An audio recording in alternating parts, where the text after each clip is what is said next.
Lors de sa deuxième étape au Moyen-Orient, le ministre chinois des Affaires étrangères Wang Yi a commencé ses réunions dans la capitale saoudienne Riyad, au siège du Conseil de coopération du Golfe, où il a reçu un accueil chaleureux de la part de cette région par l'intermédiaire de son secrétaire général afin de discuter des moyens d'approfondir les liens entre la Chine et cette partie importante du Moyen-Orient. Le secrétaire général du Conseil de coopération du Golfe a souligné l'importance de relations solides avec la Chine. Les échanges commerciaux entre les deux parties ont atteint plus de 288 milliards de dollars l'année dernière, dont 40% avec l'Arabie saoudite. Lors des discussions entre Wang Yi et son homologue saoudien, le prince Faisal bin Farhan Al Saoud, les deux hommes ont évoqué des projets visant à renforcer les relations commerciales, notamment dans le cadre de la coopération sur l'initiative La ceinture et la route. La vision 2030 de l'Arabie saoudite, un vaste plan de croissance économique, pourrait permettre d'approfondir encore davantage les relations entre les deux pays.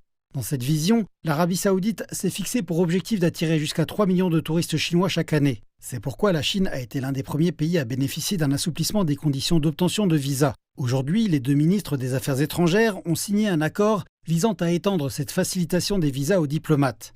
Au cours des discussions entre Wang Yi et le ministre saoudien des Affaires étrangères, ainsi qu'avec le secrétaire général du Conseil de coopération du Golfe, ceux-ci ont salué le renforcement des liens entre eux qui a conduit au sommet Chine-Conseil de coopération du Golfe.